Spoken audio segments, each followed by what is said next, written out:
जय हिंद।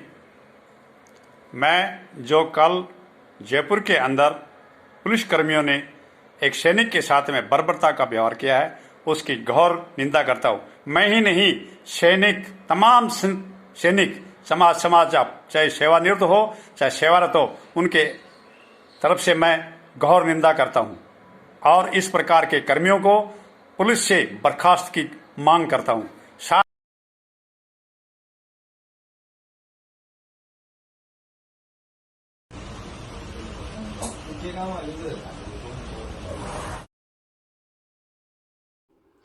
जय हिंद, जय भारत। सैनिक न्यूज टुडे में आपका स्वागत है। मैं अशोक फौजी। अभी आपने एक वीडियो देखा कि वेटरन है, 29 सेकंड का मैंने एक क्लिप लगाया है, पूरा वीडियो में बाद में डालूंगा। इतना आक्रोश आखिर इनके अंदर क्यों? फिर आपने 11 सेकंड का एक वीडियो देखा कि एक सैनिक की बुरी तरह से पिटाई गई पुलिस स्टेशन के अंदर। फिर राज्यवर्धन सिंह राठौड़ जो केंद्रीय सैनिक कल्याण मंत्री हैं, वो पहुंचते हैं, इस मामले की निंदा करते हैं। मामला मैं आपको पूरा बताता हूँ, आपने पहले भी देखा होगा सोशल मीडिया पर, 2 दिन हो गए, काफ़ी चर्चा में है। एक सैनिक श्रीनगर के अंदर पोस्टिंग होता है, वो छुट्टी आता है राजस्थान जयपुर के अंदर, उसका साथी जो है किसी कारण से गिरफ्तार होता है, तो ये फौजी जो है सैनिक उसको पूछने के लिए जाता है कि सर इसको किस लिए गिरफ्तार किया गया। बोला आप कौन है? बोला मैं एक सैनिक हूँ, मैं फौजी हूँ, आप बताइए इसका कसूर क्या है। तो पुलिस वालों ने क्या कहा, इनको पकड़ लिया और इनके साथ मारपीट शुरू की कि बोलिए आप पहले कि पुलिस सेना की बाप है, पुलिस सेना की बाप है। मैं कहना चाहता हूँ ऐसे कुकुरमुतों से, ऐसे पुलिस वाले जो कुछ ही चंद हैं जो हर जगह पे मौजूद हैं, ये टपोरी टाइप के होते हैं। बाप बनने का शौक अपने बच्चों के बने रहिए ना, सेना का बाप बनने की कोशिश क्यों करते हो आप? मेरे ख्याल से सांस भी सेना की वजह से ले रहे हैं। ये पुलिस स्टेशन, ये लोग जितने भी हैं आराम से काम कर रहे हैं, ये सेना की वजह से ही काम कर रहे हैं। तो सबको पता है बाप कौन है, तो ऐसे कहने से कोई बाप नहीं हो जाता। तत्काल प्रभाव से राजस्थान सरकार को ऐसे पुलिस वालों को बिल्कुल निष्कासित करना चाहिए नौकरी से। उनको कोई अधिकार नहीं है, वो बीमार हैं, वो साइको हैं जो इस तरह की भाषा बोलते हैं सेना के बारे में कि हम सेना के बाप हैं। अरे अपने बच्चों के बाप बने रहिए आप। और मैं सभी व्यूअर से प्रार्थना करता हूं कि आप वीडियो को पूरा देखें और अपनी राय दें, क्या ये सही किया है? पुलिस का मैं मानता हूँ लॉ एंड ऑर्डर आपके हाथ में होता है, उसको मेंटेन करना, लेकिन इंसान पूछने तो जाएगा कि आखिर इसका कसूर क्या है। फिर आपको फौजियों से क्या खुन्नस है? ऐसे लोग बीमार होते हैं। फौज हमेशा देश की रक्षा करती है। अभी वायनाड में देखा आपने, पुलिस क्यों नहीं गई वहां पे बचाव के लिए? एक डंडा लेके चौराहे पे खड़े रहते हो और ऐसे लोगों ने, जो ऐसे लोग हैं जो बीमार हैं, साइको हैं, उनको पुलिस प्रशासन के अंदर जो है ना भर्ती करके रखा हुआ है, उनको तुरंत प्रभाव से निष्कासित करना चाहिए या नहीं करना चाहिए? आप अपनी राय जरूर दें, क्योंकि ये एक फौजी के साथ ही नहीं, ये आम नागरिक के साथ क्या करते होंगे, ऐसा ही इनका बिहेव है। समाज के अंदर ये क्या मैसेज देते हैं? आप पूरा वीडियो देखें, फिर अपनी राय दें कि भूतपूर्व सैनिक संगठनों को अब क्या करना चाहिए, क्या आंदोलन का रुख करना चाहिए, क्योंकि ऐसे मामले बहुत हो चुके हैं। हम डिसिप्लिन करके करते रहते हैं, लेकिन कुछ नहीं होता है। ऐसे लोगों को नौकरी में रहने का कोई अधिकार नहीं है। राजस्थान सरकार उनके खिलाफ बिल्कुल एक्शन ले और उनको बाहर करे और उनको अच्छे किसी हॉस्पिटल में इलाज कराए, कि उनको बाप बनने का बहुत शौक है। अपने बच्चों के बाप बनने रहे, देश की सेना के बाप बनने की कोशिश ना करें। ये सबको पता है कि कौन किसका बाप है। मैं इस मामले की बिल्कुल निंदा करता हूं और वीडियो को शेयर करें ताकि मामला प्रधानमंत्री, रक्षा मंत्री, गृह मंत्री तक भी पहुंचे और अपनी राय जरूर दें, क्या ये सही है या गलत है। जय हिंद, जय भारत। में सर्विंग सोल्जर को नंगा करके आपने डंडे मारे या नहीं मारे? बताइए।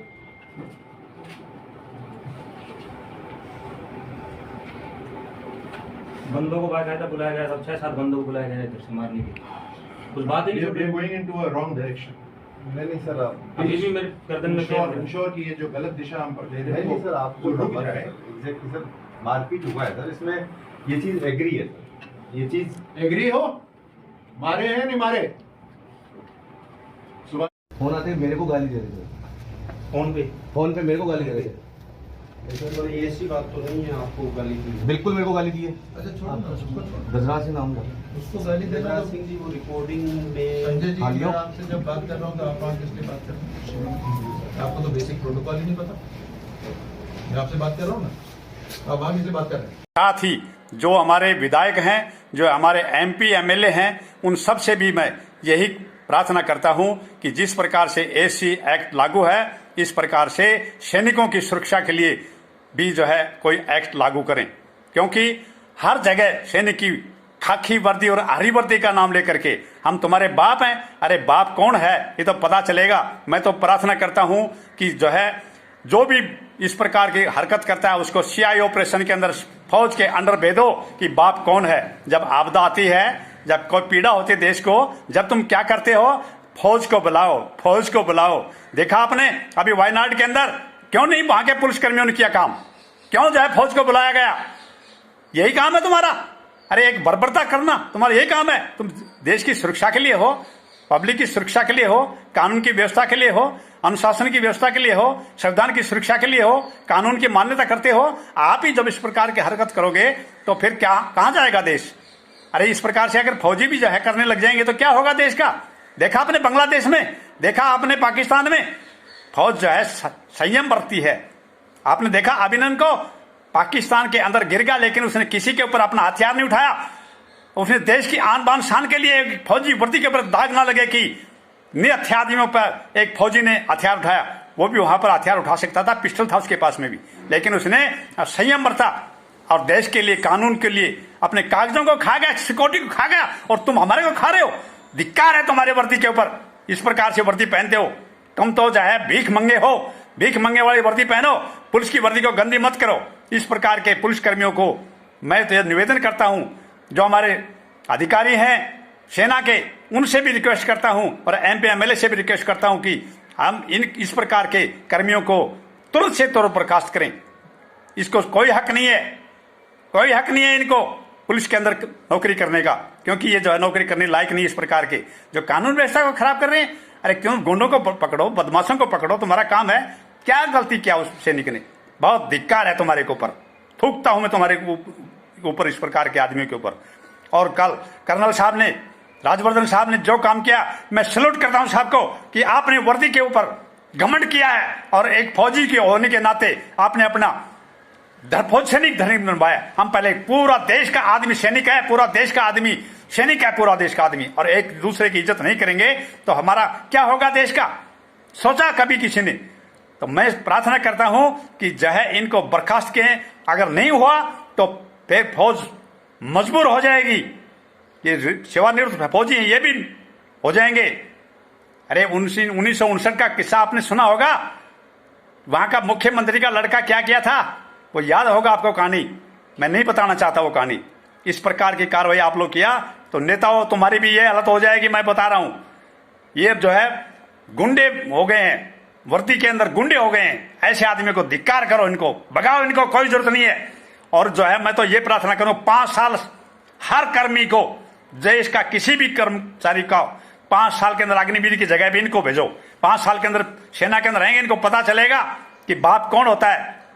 अरे बूढ़ा हो जाता है लेकिन बूढ़ा फौजी नहीं होता है, वो मरने दब तक भी फौजी कहलाता है। दीजिए कोई भी टैक्स हमारे को, हम सेवानिवृत्त हैं, दीजिए कोई टैक्स, स्पेशल टैक्स दीजिए, हम उसको करेंगे, दीजिए। मैं बोलता हूं कलेक्टर महोदयों से भी मैं निवेदन करता हूं, देश के तमाम कलेक्टरों से निवेदन करता हूं कि दीजिए कोई स्पेशल टैक्स हमारे को, सेवानिवृत्त सैनिक हम। धिक्कार है। और मेरे अधिकारियों जग जाओ, आप लोगों में, हमें में जो ये दरार पड़ी हुई है, इस दरार को बंद कर दिए। आपकी इज्जत नहीं होगी, हम नहीं होंगे तो धिक्कारो इन लोगों को, निकालो सेना से। इस प्रकार के धिक्कार आदमी है जो कोई हक नहीं है इनको पुलिस के अंदर नौकरी करने का, धिक्कार है इनको वर्दी के ऊपर। तो सैनिक साथियों, मैं आपसे सबसे प्रार्थना करता हूं कि अपने अपने एमएलएज को, अपने अपने एमपीज को अपने ज्ञापन सौंपिए। और मैं जो नेशनल हमारे अध्यक्ष है नेशनल जो सेवानिवृत्त सैनिकों के, उनसे मैं प्रार्थना करता हूं कि वो डेट मुकर्रर करें और अपने अपने तहसील, पूरे देश के अंदर यह आगामा होना चाहिए कि एक सैनिक के साथ नहीं, पूरी वर्दी के साथ हुआ है, देश की सेना के साथ हुआ है, जो विश्व की सबसे तगड़ी सेना है। अरे तुमने क्या किया? हमने तो 90,000 सैनिक पाकिस्तान के पकड़ के लाए, तुमने क्या क्या पुलिस वालों ने? मैंने देखा था ब्लू स्टार के अंदर, मेरे साथ काम किया था पुलिस कर्मियों ने, वो उनको दस्त हो जाते थे, लेटरिन में भग जाते थे, छुप जाते थे जब कोई गाड़ी आती थी, तब भगो भगो भगो। मैं तुम्हारी देख रखा, तुम्हारा जिगर, हमारा जिगर को देखे, बहुत गुस्सा है मुझे। मैं क्या बोलूं, मैं मेरे पास में कोई गुस्से में शब्द नहीं निकल रहा है आपके इन्होंने इस प्रकार की हरकत के लिए। सैनिक साथियों जग जाओ, इस प्रकार से जो देश का बट्टा गोल हो जाएगा। मत छोड़ो इनके ऊपर भरोसा, देश का गद्दारों को बख्शा नहीं जाएगा। जय हिंद, जय भारत।